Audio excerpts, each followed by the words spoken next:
Now that the first major arc of the Stormlight Archive's done, I thought it'd be a great time to stop and rank my top 10 favorite characters. However, I didn't realize how hard limiting myself to 10 would be.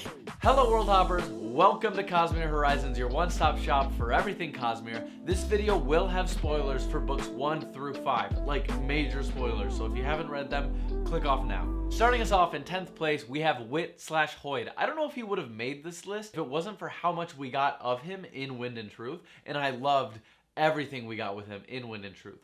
Throw on top of that the dog and the dragon, and his relationship that Hoid has with Shallan, and the relationship he has with Kaladin, it's weirdly wholesome, which you wouldn't expect for Hoid. He really brings levity to every scene he's in, and he's usually with Dalinar or Jasnah, so it's a really nice contrast to those two characters. Coming in 9th place is Teft. I didn't realize how much I loved Teft until I started making this list. In The Way of Kings, he's like our tease into the magical world, because you know that he knows that Kaladin is something special, and I'm not talking about his depression. I'm talking about the fact he can fly. I love his arc in Oathbringer, where you see him struggling with addiction, and then he sells his coat just to buy fire moss, and then that coat is later used so that someone can infiltrate and assassinate like members of Bridge 4. Like, God. And then he says his third ideal and God. The simple line of, I would protect those, even those I hate, even if the one I hate the most is myself. Like, underrated arc in Oathbringer. When he died, tears just streaming down my face. It was the first time I cried in Stormlight. Coming in 8th place is Shallan. Shallan almost didn't make the list for me. Not gonna lie, when I think Shallan, I usually think negative thoughts. However, when I thought about her arc and the arc that she's taken from the girl that we see her in Way of Kings to what we see her in Wind and Truth of now having to survive on her own in the cognitive realm, like, she is really matured. And in Words of Radiance, when we see her start to become more independent, and then she finally has outgrown Jasnah, it feels like, and then in Oathbringer, when Jasnah comes back and it undoes everything, Shallan does have a really cool overarching arc. Coming in 7th place is Syl. Syl just makes me happy. Like, so happy. And you know what? There's not much more than that. Remember when Kaladin didn't have Syl at the end of Words of Radiance? That was pretty boring. And whoever puts a smile on my face is boosted up in my ranking. Coming in 6th place is Taravangian.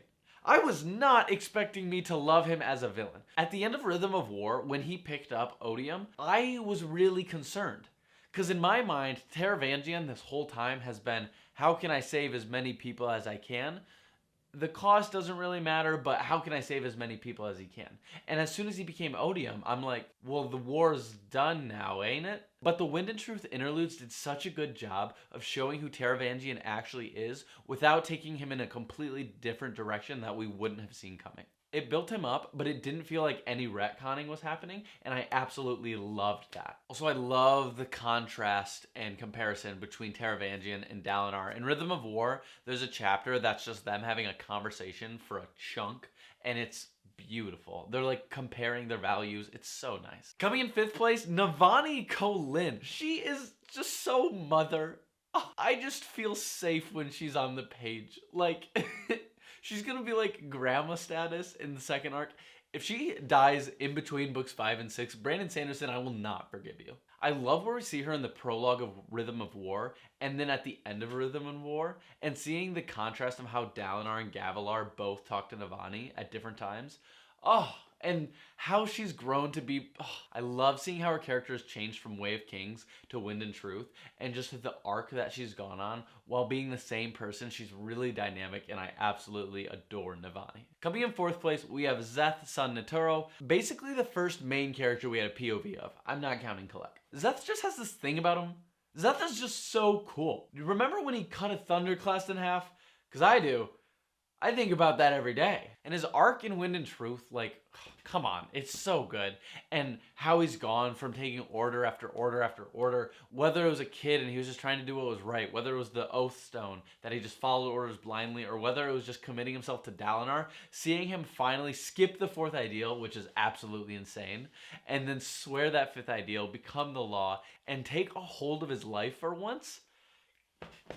I love how small of a character he is in the first 4 books, but by the end of the 5th book, you realize how full his arc has actually been. Coming in 3rd place, Kaladin Stormblessed. What is there to say? Our favorite sad boy to therapist.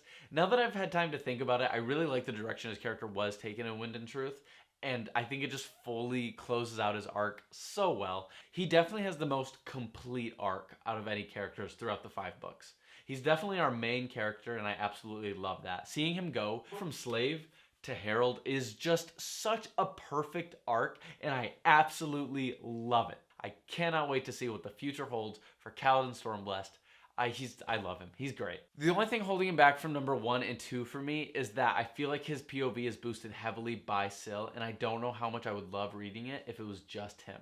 Like how it was at the end of Words of Radiance, that kind of bothered me. Coming in second place, Dalinar Kholin, you cannot have my pain. Oh my goodness. Just seeing his arc throughout Oathbringer and really throughout the 5 books, you realize how grand of a man he is. He's always in the process of change. He becomes so much better. He might be the best written character in the Stormlight Archive. I absolutely just love what he stands for, what he ends up doing at the end of the 5th book by giving up the power of honor to teach the Shard a lesson. Like, that's crazy. The fact that the last thing he does before he dies is unite all the other shards against Retribution. Like, that ties it all together. To see a man who could have very easily gone the other way and go the way that he did, really inspiring. Love Dalinar. Great character. Okay, here are my honorable mentions for people who I wish could have made the top 10, but it was just too stinking hard. We have Elhokar, Jasnah, Renarin, Lift, Sigil, and Pattern. And Moash. Coming in first place, Adolin Kholin. He is my favorite character in the entire Cosmere. I understand he might not be the best written character, but I'm completely biased. He is awesome, and I love him. He's the perfect combination of just, he makes me so happy. He has great relationships with all the characters. His relationship with Kaladin, Shallan, Dalinar. His relationship with Dalinar and Wind and Truth goes in an awesome direction. His relationship with Renarin. And he just has great moments, from the duel to waiting in the prison after the duel, to fighting the Thunderclast and losing his leg, to bursting through the fight. Basically, all of Wind and Truth for Adolin is phenomenal, and I'm really happy he did not become a Knight Radiant by the end of Book 5. That made me really happy that he went in a completely different direction of healing and promises, not oaths. So stinking good. Those are my top 10 characters of the Stormlight Archive. Let me know in the comments down below what your top 10 characters are. Make sure to subscribe to see future Cosmere content, and check out this video if you want to see my top 65 moments from the Stormlight Archive. All right. That's the video. Bye.